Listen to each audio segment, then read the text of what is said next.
Question में हमारे पास ये डेटा अवेलेबल है जिसमें सबसे पहले रिक्वायरमेंट है इकोनॉमिक ऑर्डर क्वांटिटी की। तो economic order quantity find out करने के लिए हमारे पास फॉर्मूला है। Economic order quantity find out करने के लिए है हमारे पास under root 2RU multiply by CO divided by CO multiply by CC। अब यहाँ पर हमारे पास जो डेटा है वो है वर्किंग डेज पर एयर 250 है और नॉर्मल यूज़ पर डे जो होता है वो 500 यूनिट होता है। सबसे पहले जो है वो हमें रिक्वायर्ड यूनिट्स चाहिए। रिक्वायर्ड यूनिट्स के लिए पर डे 500 यूनिट्स यूज़ होते हैं और टोटल जो पर एयर वर्किंग डेज हैं वो 250 हैं। तो 500 को मैं 250 से मल्टीप्लाई कर दूंगी तो मुझे टोट पूरे एयर का पता चल जाएगा कि कितना यूज़ होता है या कितने यूनिट्स मुझे चाहिए पूरे साल के लिए। तो 500 इंटू 250 करेंगे तो मेरे पास 1 to 5,000 रिक्वायर्ड यूनिट्स आ जाएंगे। फिर उसके बाद मुझे कॉस्ट पर ऑर्डर चाहिए। कॉस्ट पर order variable cost of placing one order means cost पर ऑर्डर। कॉस्ट पर ऑर्डर मेरे पास है $36 और कॉस्ट पर यूनिट क्वेश्चन में अवेलेबल नहीं है। फिर उसके बाद मेरे पास है कैरिंग कॉस्ट। कैरिंग कॉस्ट जो है वो $1 है। कैरिंग कॉस्ट मेरे पास $1 है। अब मैं इसको इस फॉर्मूले में ये सारे वैल्यूज़ पुट कर दूँगी। EOQ is equal to 2 multiply required units 1 to 5,000 multiply cost पर order $36 carrying cost $1।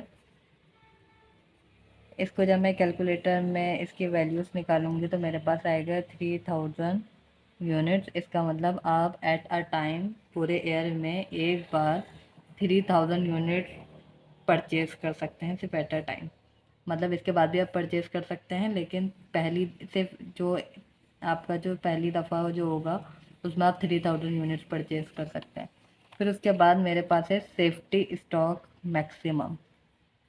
Safety stock maximum का ये मतलब होता है कि आपके पास सेफ्टी स्टॉक पहले से रखा होना चाहिए कि अगर आपके पास कोई शॉर्टेज हो जाए स्टॉक की तो आपके पास ऑलरेडी पीछे रखा होना चाहिए मटेरियल, ताकि कभी भी इमरजेंसी हो जाए तो आप उसको यूज़ कर सकें। तो सेफ्टी स्टॉक का जो फार्मूला है, सेफ्टी स्टॉक का जो मेरे पास फार्मूला है वो है maximum usage minus average usage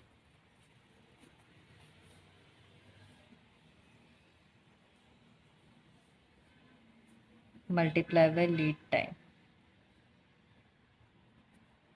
अब जो मैक्सिमम यूसेज है मतलब आप पर डे जो मैक्सिमम यूसेज करते हैं वो 600 यूनिट्स करते हैं और एवरेज यूसेज जो है आपका वो 500 यूनिट्स का है पर डे।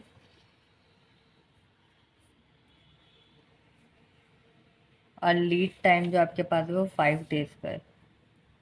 तो जब आप इसको सॉल्व करेंगे 100 मल्टीप्लाई बाय 5 इंटू 500 यूनिट्स, इसका मतलब आपके पास जो सेफ्टी स्टॉक होगा वो 500 यूनिट्स का होगा। यहाँ पे जो लीड टाइम है, लीड टाइम का ये मतलब होता है कि आप ने ऑर्डर दिया और रिसीव करने तक आपको कितना टाइम लगेगा, इसका जो ड्यूरेशन होता है उसको लीड टाइम बोलते हैं। क्या ऐसा भी हो सकता है कि आपको 2 डेज़ लग जाएं, 3 डेज़ लग जाएं, 5 डेज़ लग जाएं। तो वो जो ड्यूरेशन होगा उसमें आप कौन सा मटेरियल यूज़ करेंगे, वो आप सेफ्टी स्टॉक का मटेरियल यूज़ करेंगे ताकि आपका जो काम है वो रुके ना। फिर उसके बाद आपके पास आता है ऑर्डरिंग पॉइंट। ऑर्डरिंग पॉइंट का मतलब होता है रीऑर्डर लेवल भी बोल सकते हैं कि आप कब रीऑर्डर कर सकते हैं।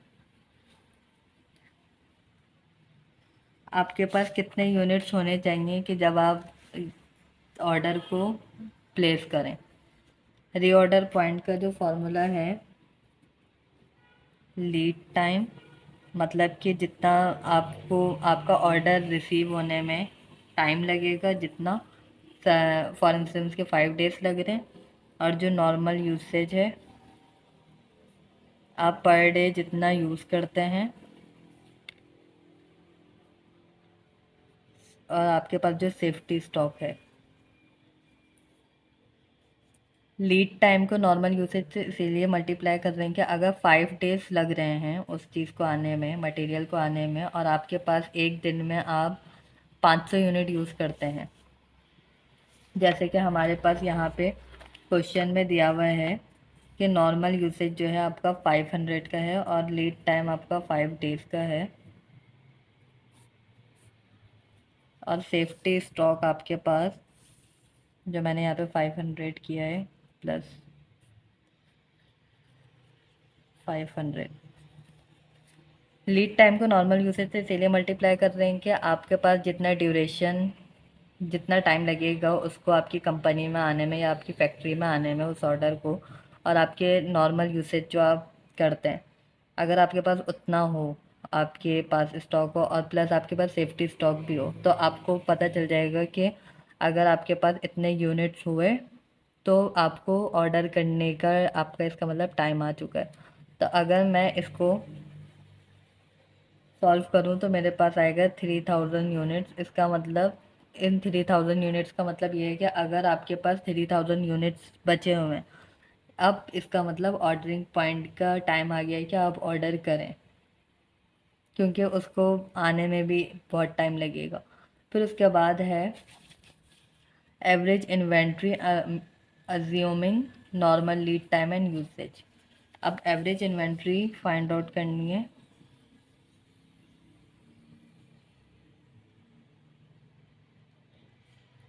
एवरेज इन्वेंट्री का जो फॉर्मूला है, economic order quantity plus safety stock divided by 2। Economic order quantity means कि आपके पास आप एट अ टाइम जितना मटेरियल परचेज करें वो, और जो आपके पास सेफ्टी स्टॉक है उसको अगर आप डिवाइड कर दें 2 से, तो आपके पास एवरेज इन्वेंट्री आ जाएगी। इसका मतलब ये इकोनॉमिक ऑर्डर क्वांटिटी आपके पास उस टाइम पे एग्जिस्ट कर रही होगी, मतलब उस टाइम पे आपके पास है, और सेफ्टी स्टॉक भी है, तो आपके पास मतलब फैक्ट्री में आपके पास उस टाइम पे एवरेज इन्वेंट्री कितनी होगी। तो आप इसको 2 से डिवाइड करेंगे, आपके पास इकोनॉमिक ऑर्डर क्वांटिटी है, हमने यहाँ पे मालूम किए 3000 यूनिट्स, और जो सेफ्टी स्टॉक है हमारे पास 500 यूनिट्स का है, डिवाइड 2 से करेंगे तो हमारे पास 3500 डिवाइडेड बाई 2।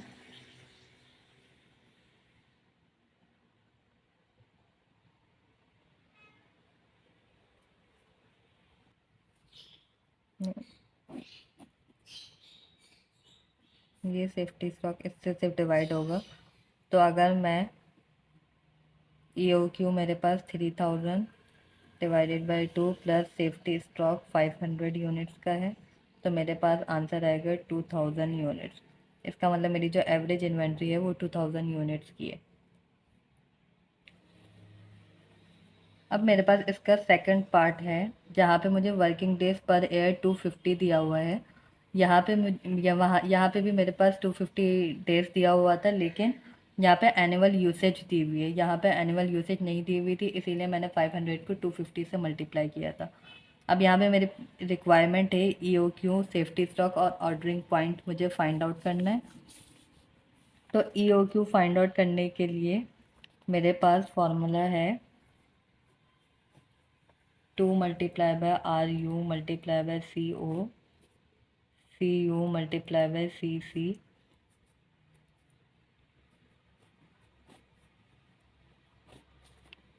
तो एनुअल यूसेज मेरे पास यहाँ है 1 to 5000 यूनिट्स मल्टीप्लाई सी ओ मतलब कॉस्ट पर ऑर्डर। तो कॉस्ट पर ऑर्डर जो है वो मेरे पास $36 है। कॉस्ट पर यूनिट मेरे पास $10 है, और कैरिंग कॉस्ट मेरे पास 10% है। तो अब मैं इसको, अगर मैं इसकी वैल्यूज़ फाइंड आउट करूँ तो मेरे पास आंसर आएगा 3000 units.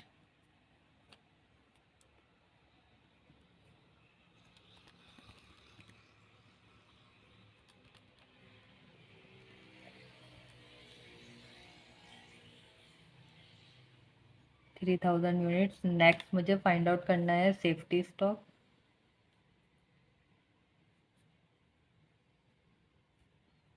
Safety stock find out करने के लिए मेरे पास फॉर्मूला है maximum usage minus average usage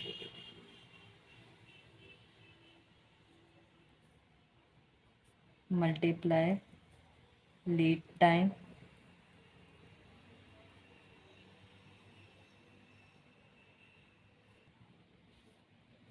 अब यहाँ क्वेश्चन में मेरे पास मैक्सिमम यूसेज गिवन है, maximum use per day 600 units,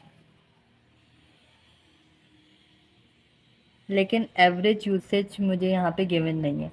average usage per day मुझे फाइंड आउट करने के लिए एनुअल यूसेज मेरे पास गिवन है 1 to 5000 और टोटल जो डेज हैं वो 250 हैं। अगर मैं इसको डिवाइड कर दूँ इससे तो मेरे पास एवरेज यूसेज आ जाएगी। मल्टीप्लाई बाय लीड टाइम जो है मेरे पास 5 डेज़ का है। अगर मैं इसको इसके आंसर निकालूं तो मेरे पास आएगा 500 यूनिट्स। नेक्स्ट जो मुझे फाइंड आउट करना है ऑर्डरिंग पॉइंट करना है। ऑर्डरिंग पॉइंट फाइंड आउट करने के लिए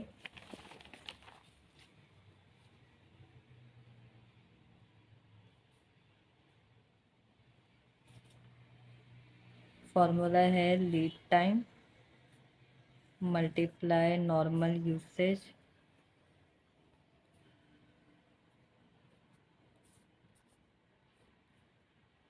plus safety stock.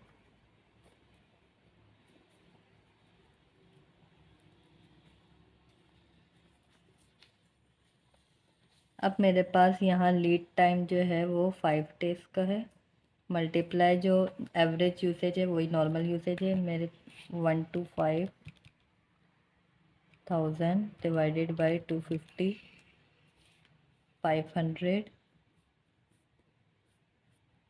Plus safety stock मेरे पास निकला है 500 का।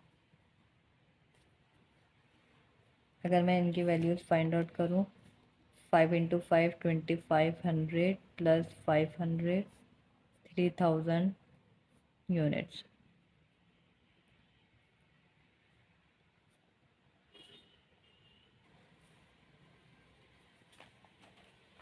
हमारे पास नेक्स्ट क्वेश्चन है कि इम्तियाज़ सुपर स्टोर है जिसके एनुअल डिमांड 108,500 यूनिट है। सबसे पहले हम डेटा बना लेते हैं। रिक्वायर्ड यूनिट्स या एनुअल रिक्वायरमेंट जो है इसकी 108,500 यूनिट्स है। नेक्स्ट इसके पास है कि ऑर्डरिंग कॉस्ट जो है 650 रुपीज़ है,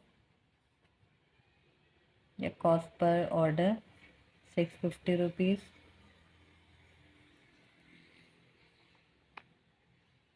फिर उसके बाद है कि 150 रुपीज़ जो है वो कॉस्ट पर यूनिट है, कॉस्ट पर यूनिट 150 रुपीज़ है। फिर उसके बाद जो कैरिंग कॉस्ट है वो 12% है। यहाँ पे दो कैरिंग कॉस्ट दी हुई है तो मैं एक को CC1 नाम दे रही हूँ और दूसरा जो है ये कह रहे हैं कि दूसरी जो है वो फॉर ईच यूनिट इस ₹3 है। तो इसका मतलब ये जो है ये हम फाइंड आउट करेंगे, हमें ये भी परसेंटेज में चाहिए होगी तो 150 से हम इसकी परसेंटेज निकाल लेंगे। अगर मैं इसकी परसेंटेज निकालूँ 3 मल्टीप्लाई बाय 100 डिवाइडेड बाय 150 करूँ तो मेरे पास आंसर आएगा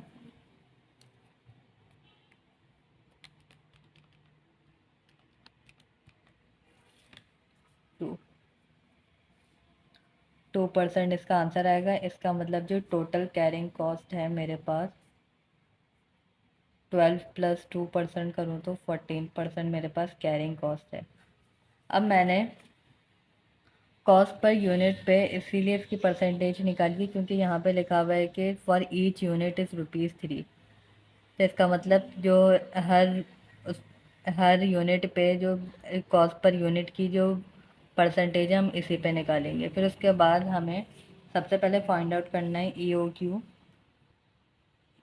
EOQ फाइंड आउट करने के लिए हमारे पास फॉर्मूला है 2 multiply RU multiply by CU multiply by CC।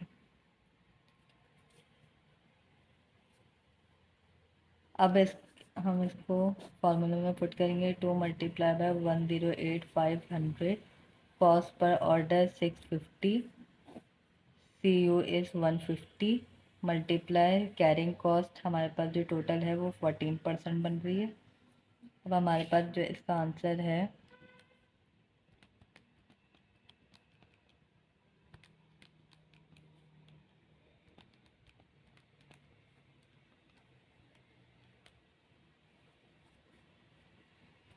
2592 consider करता हूँ units.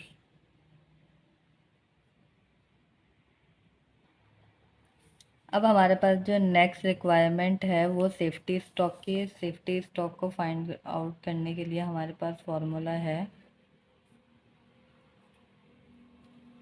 Maximum usage minus average usage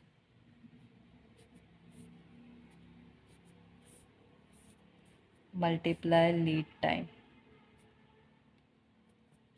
maximum usage हमारे पास है the maximum sale day is 360 units, तो 360 हमारे यूनिट्स हैं। एवरेज यूसेज जो है हमारी हमें यहाँ पे दी हुई नहीं है, गिवन नहीं है, तो हमें फाइंड आउट करनी पड़ेगी। हमारे पास जो टोटल यूनिट्स बन रहे हैं वो है 108,500 और जो वर्किंग डेज है वो 350 है। अगर मैं इसको डिवाइड कर दूँ इससे तो मेरे पास एवरेज यूसेज आ जाएगा। मल्टीप्लाई बाय लीड टाइम कर है मेरे पास 5 डेज, तो इसका आंसर है मेरे पास 250 यूनिट्स। नेक्स्ट है रीऑर्डर पॉइंट लेवल या ऑर्डरिंग पॉइंट भी हम बोल सकते हैं। इसका फॉर्मूला है लीड टाइम मल्टीप्लाई एवरेज या नॉर्मल यूसेज भी बोल सकते हैं plus safety stock.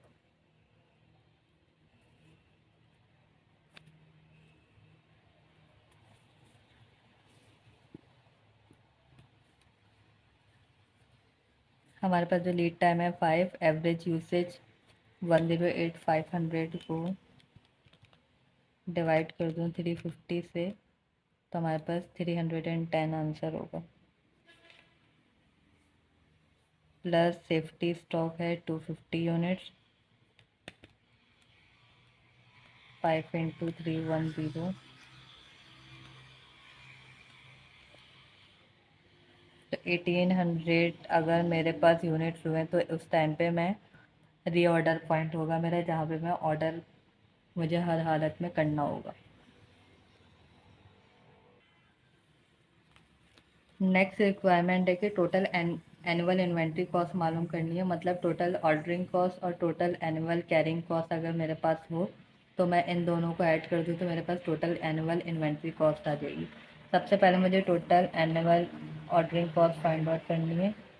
Total annual ordering cost find out करने के लिए मेरे पास फॉर्मूला है RU multiply by CO divided bye EOQ।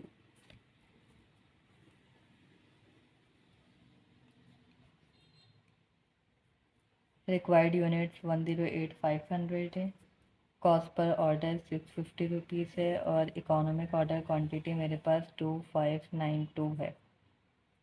अगर मैं इसकी वैल्यू निकालूँ तो मेरे पास आंसर होगा 27213।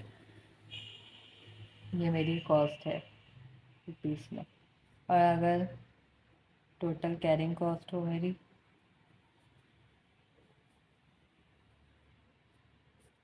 CO multiply by CC multiply by EOQ divided by 2,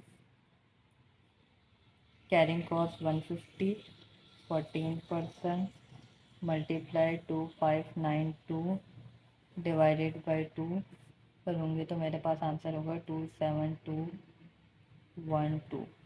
अगर मैं इन दोनों को प्लस कर दूँ मेरे पास कैरिंग कॉस्ट ये रही और एनुअल ऑर्डरिंग कॉस्ट यहाँ पर है, तो टोटल इन्वेंट्री कॉस्ट होगी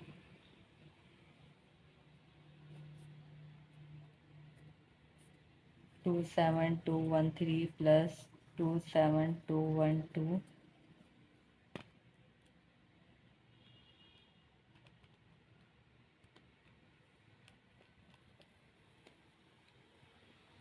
54425 रुपीज़।